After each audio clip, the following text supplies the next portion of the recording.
آپ نے بھی فرمایا, آئی جی صاحب نے بھی فرمایا کہ یاسمین راشد صاحبہ اس طرح کا کام کرتی ہے, ریاست کو گالیاں دیتی ہیں, ایجنسیوں کو گالیاں دیتی ہیں. اس کے باوجود آپ یہ دیکھیں نا کہ یاسمین راشد اور وہ تمام لوگ جس میں مسرت جمشید چیمہ اور دوسرے پی ٹی آئی کے لوگ ہیں, ان کے خلاف ایف آئی آر کیوں نہیں درج ہوتی؟ یہ کریں ایک سیکنڈ سر, آرام سے ایک سیکنڈ آپ کے جواب پہ آؤں گا. اگر یہ مائکروفون بند کر کے نا ایک ایک کر, میں نے آپ سے وعدہ کیا ہے میں شام میں کرتا ہوں, آپ سے پوچھوں گا. اگر مائکروفون کو بند کریں گے پھر آپ کے پاس مائکروفون بند کریں گے کائنڈلی سر, جو سوال پوچھتے ہیں صاحب آپ مائکروفون, بیٹی مائکروفون بند کرو 2 منٹ کے لیے, میں آپ کے پاس آؤں گا.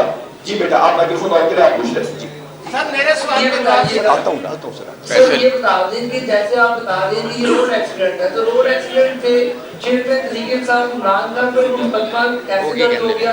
اور اگر آپ لوگوں کو آپ جیسے کہہ رہے ہیں جب چینج کر دیا جائے گا تو پہلے مقدمہ کیوں دیا گیا؟ اور دوسرا پوسٹ مارٹم رپورٹ میں 27 جگہ پہ جو نشان آئے ہیں, آئی جی صاحب ادھر آ جائیں, کہہ رہے ہیں ادھر یہ کرسی لے. میں کس کا جواب نہیں دوں گا سب کا. اچھا اب پہلے ایف آئی آر میں 302 کیوں دی گئی؟ جس وقت یہ اطلاع آئی ہے اور ایک مظلوم شخص کی ڈیتھ کی اطلاع آئی ہے اور پتھراؤ اور پولیس تشدد اور تمام چیزوں کی بات ہوئی ہے, تو میں نے آپ کو پہلے اس کا جواب دے دیا. 302 ایڈ ہوئی, اس وقت تو ہمیں پتہ ہی نہیں تھا کہ ایکسیڈنٹ ہے.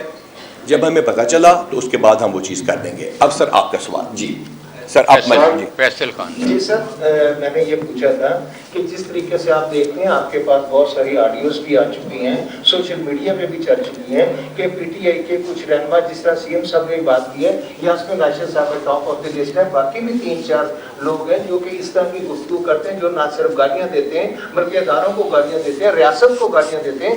آپ ریاست کی حفاظت کرنے کے لیے بیٹھے, جس طرح آپ نے فرمایا کہ آپ کو گالی دی جائے تو کوئی فرق نہیں پڑتا, لیکن جو ریاست کے خلاف بات کرے گا آپ اس کے خلاف ایکشن لیں گے. تو سر آپ نے آج تک, وہ روز پریس کانفرنسیں ہو رہی ہیں, روز وہاں پر گالیاں دی جا رہی ہیں, آپ کو بھی دی جا رہی ہیں, ریاست کو بھی دی جا رہی ہیں, لیکن کیا مرد اور خاتون کی وجہ سے ان پہ ہاتھ نہیں ڈالنا چاہ رہا؟ شکریہ,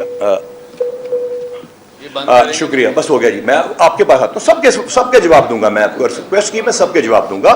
ہم اگر رہیں گے اکٹھے آپ لوگوں کے ساتھ, میں 27-28 سال سے ہوں, میں کس کا جواب دیے بغیر جاؤں گا؟ ابھی تو بابر صاحب نے سوال پوچھنا ہے, کون سا بندہ ہمیں چھوڑے گا یہاں پہ.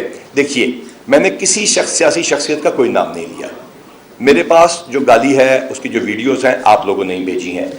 جس نے جو زبان استعمال کی, جس ادارے کے خلاف کی, اس میں کچھ مختلف ادارے ہیں. کچھ پنجاب پولیس کی پاورز ہیں, کچھ پنجاب پولیس کی پاورز نہیں ہیں. فار ایگزامپل یہ جو آپ کا پی کا آرڈیننس ہے اور جو باقی ہیں سارے کی چیزیں, اس میں جو ادارہ ہے اس کے خلاف کارروائی کرتا رہتا ہے. قانون لازم بات ہے مرد اور عورت میں تفریق نہیں کرتا, لیکن لازم بات ہے ہمارا معاشرہ, یہ معاشرہ اور یہ ہمارے جو اقدار ہیں وہ عورت کے اور طرح سے ڈیل کرتی ہیں. قانونی طور پہ جو کارروائی ہوگی بنتی ہوگی وہ کریں گے. جی یہاں سے فوال